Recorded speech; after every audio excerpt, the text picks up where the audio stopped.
Good morning everyone. Tara, basa na tayo ng ating libro guys. Magandang balita Biblia. Today is 05 September 2023. Nandito na tayo sa aklat ng Hukom chapter 10. Sina Tola at Jair. Basa. Hukom chapter 10 verse 1. Pagkamatay ni Abimelech, si Tola na anak ni Pua at apo ni Dodo, buhat sa lipi ni Isaacar ang nagligtas sa Israel sa pagkaalipin. Tumira siya sa Samir sa kaburwala ng Ephraim. Verse 2, 23 taon siyang naging hukom at pinuno ng Israel at nang mamatay ay inilibing sa Samir. Verse 3, ang pumalit kay Tola ay si Jair na taga-Gaylid at siya naging hukom at pinuno ng Israel ng 22 taon. Verse 4, 30 ang kanyang anak. Paramihan talaga ng anak ng araw, guys. Hindi pa also family planning. Okay. Verse 4, 30 ang kanyang anak at may kanya-kanyang asno. Sa Gaylid ay may sa Gaylid ay may 30 lungsod na ang tawag ay mga nayo ni Jair. Verse 5, namatay siya at inilibing sa Kamon. Ang mga Israelita ay pinahirapan ng mga Amonita. Verse 6, ang mga Israelita ay muling gumawa ng kasamaan laban kay Yahweh sapagkat sila ay sumamba sa mga Baal at mga Astaroth, mga Diyos-Diyosan ng mga taga-Aram, Sidon, Moab, Ammon at Pelisteo. Guys, lagi niyong tatandaan yan ang pinakaayaw ni Yahweh, yung sumamba ka sa Diyos-Diyosan. Verse 7, dahil dito nagalit sa kanila si Yahweh at hinayaan silang masakop ng mga Ammonita at mga Pelisteo. Verse 8, at sa loob ng 18 taon, pinahirapan sila ng mga ito sa Gaylid sa silangan ng Ilog Jordan. Verse 9, sinalakay rin ng mga Ammonita ang mga nasa ibayo ng Ilog Jordan, ang mga lipi ni Juda, Benjamin at Ephraim. Kaya't lubhang nahirapan ang Israel. Verse 10, dumulog kay Yahweh ang mga Israelita at kanilang sinabi, nagkasala kami sa inyo sapagkat tumalikod kami sa aming Diyos at sumamba sa mga Baal. Verse 11, ang sagot sa kanila ni Yahweh, nang kayo'y pahirapan ng mga Ehipsyo, Amoreo, Ammonita, Pelisteo. Verse 12, Sidonyo, Amalekita at mga Maonita, humingi kayo ng saklolo sa akin at niligtas ko naman kayo. Verse 13, ngunit tinalikuran ninyo ako at sumamba kayo sa mga Diyos-Diyosan kaya hindi ko na kayo muling ililigtas. Verse 14, sa inyong mga Diyos-Diyosan kayo humingi ng tulong sa panahon ng inyong kagipitan. O yun, nagtampo na si Yahweh. Okay, ulitin ko lang ha. Verse 14, sa inyong mga Diyos-Diyosan kayo humingi ng tulong sa panahon ng inyong kagipitan. Verse 15, kaya't sinabi ng mga Israelita kay Yahweh, nagkasala nga po kami at gawin ninyo sa amin ang nais ninyong gawin, iligtas lamang ninyo kami ngayon. Verse 16, ng araw ring iyon, inalis nila ang kanilang mga Diyos-Diyosan at muling naglingkod kay Yahweh. Kaya't nabagbag ang kalooban ni Yahweh dahil sa paghihirap ng Israel. Verse 17, dumating ang araw na naghanda sa pakikipagdigma ang mga Ammonita laban sa mga Israelita. Ang mga Ammonita ay nagkampo sa Gaylid sa Mizpah, naman ang mga Israelita. Verse 18, nag-usap ang mga taga-Gaylid at lahat ng taga-roon kung sino ang mangunguna sa atin sa pakipaglaban sa mga Ammonita ay siya nating kikilalaning pinuno ng buong Gaylid. Hukom chapter 11, si Jephthah. Hukom chapter 11 verse 1, si Jephthah na taga-Gaylid ay isang matapang na mandirigma. Si Gaylid ang kanyang ama at ang ina niya ay isang babaeng nagbibinta ng panandaliang aliw. Verse 2, may iba pang anak si Gaylid sa kanyang tunay na asawa at nang lumaki ang mga ito ay pinalayas nila si Jephthah. Ulitin ko lang guys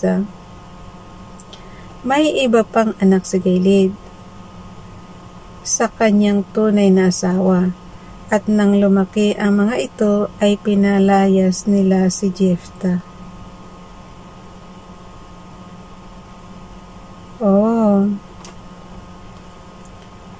Sinabi nila, wala kang mamanahin mula sa aming ama sapagkat ikaw ay anak sa labas. Verse 3 ay hindi na pwede sa generation natin ngayon to. Meron tayong, sa atin sa Pilipinas, meron tayong batas na yung kay Ramon Rebellias Senior guys.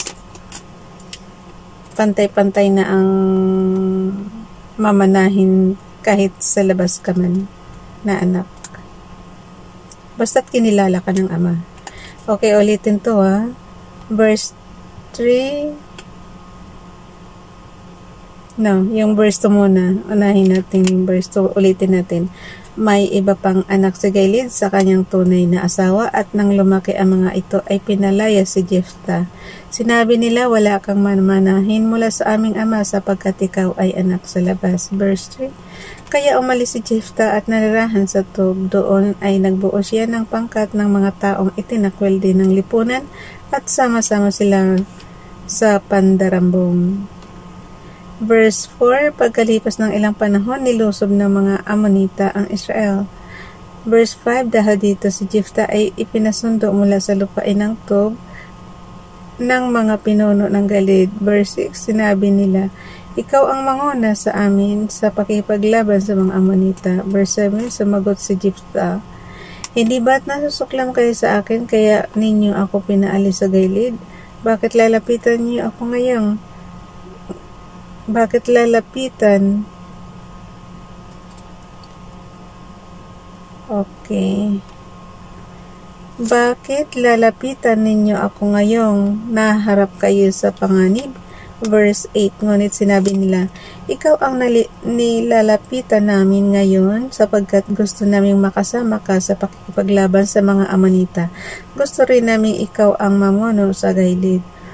Verse 9, sinabi ni Jephthah, kapag isinama ninyo ako sa pakikipaglaban sa kanila at niloob ni Yahweh na ako'y magtagumpay, ako ang kikilalanin ninyong pinuno. Verse 10, sumagot sila, oo, ikaw ang gagawin naming pinuno, saksi natin si Yahweh. Verse 11, sumama nga si Jephthah sa patatandang pinuno patungong Gaylid at ginawa siyang pinuno at tagapamahala ng mga taga roon. Ipinahayag ni Jephthah sa Mizpah na sa harapan ni Yahweh ang mga patakaran niya bilang pinuno. Verse 12, si Jephthah ay nagpadala ng mga sugo sa hari ng mga Amonita at kanyang ipinatanong, ano ba ang atraso namin sa inyo? Bakit ninyo nilulusob ang aming bayan? Verse 13, ganito ang sagot ng hari ng mga Amonita sa mga sugo ni Jephthah. Gusto naming maibalik sa amin ang aming lupain. Ayan na nga, guys. Kasi nga naman, ay, nako. Ayan. Binabawi na nila. Verse 13, ganito ang sagot ng hari. Kasi alam naman natin na ano lang sila, diba? Ginigira lang din nila yung lupa nila. Okay. What I mean is, wala silang lupa talaga mga Israelita, guys. Kasi galing nga sila sa Ehipto, diba? Tapos, binigyan sila ng pangakong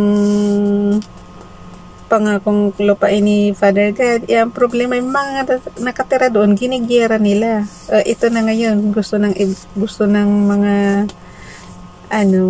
na ibalik na sa kanila. Spoiler ako. Basahin nga muna ulit natin. Verse 13, ganito ang sagot, Hukom chapter 11 verse 13. Ganito ang sagot ng hari ng mga Amonita sa mga sugo ni Jephthah. Gusto naming maibalik sa amin ang aming lupain sapagkat nang dumating dito ang mga Israelita buhat sa Ehipto, kinamkam nila ang aming lupain mula sa ilog Arnon hanggang sa ilog Jabok at ng Jordan. Verse 14.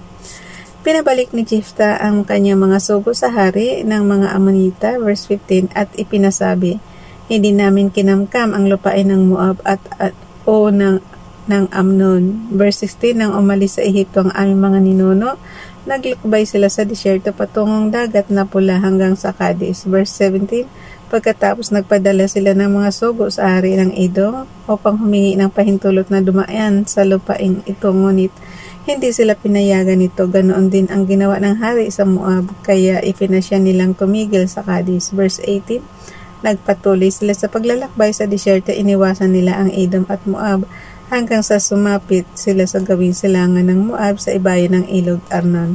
Nagkampo sila roon, hindi sila tumawid ng ilog sapagkat iyon ang hangganan ng Moab. Verse 19, at nagpadala sila ng mga sugo sa Hesbon kay Haring Sihon ng mga Amoreo upang humingi ng pahintulot na dumaan sa lupain nito.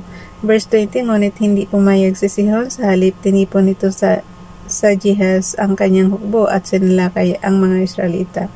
Verse 21, ngunit sila ibinigay ni Yahweh sa kamay ng mga Israelita, kaya ang lahat ng lupain ng mga Amoreo sa dakong iyon ay nasakop ng mga Israelita. Verse 22, buhat sa ilog Arnon sa timog hanggang sa Jabok sa hilaga, at buhat naman sa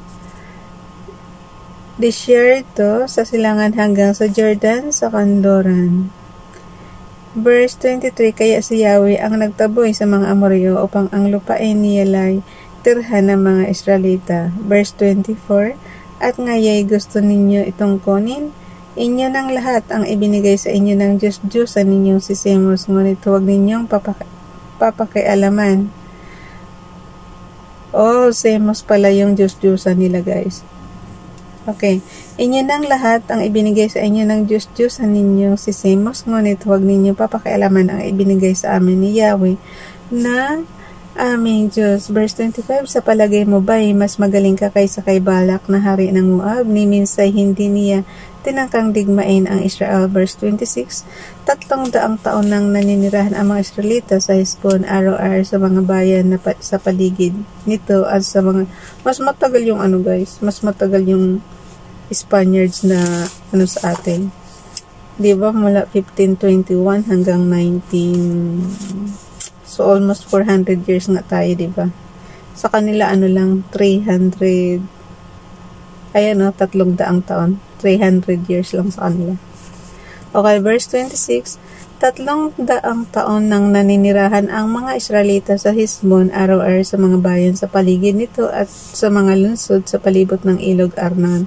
Bakit ngayon lamang ninyo naisipang bawiin ang mga ito? Verse 27, wala akong kasalanan sa iyo, ikaw itong may kasalanan sa akin dahil sinasalakay mo ako. Si Yahweh ang hukom, ang magpapasya ngayon sa Israel at Ammon. Verse 28, ngunit ang pasabing ito ni Jephthah ay hindi pinansin ni hari ng mga Ammonita. Verse 29, ang espiritu ni Yahweh ay lumakob sa Jephthah, tinipon niya ang mga tao sa Gilead at Manases. Pagkatapos ay nagbalik sa Mizpah, Gilead, at saka nagtuloy upang salakayin ang mga Ammonita.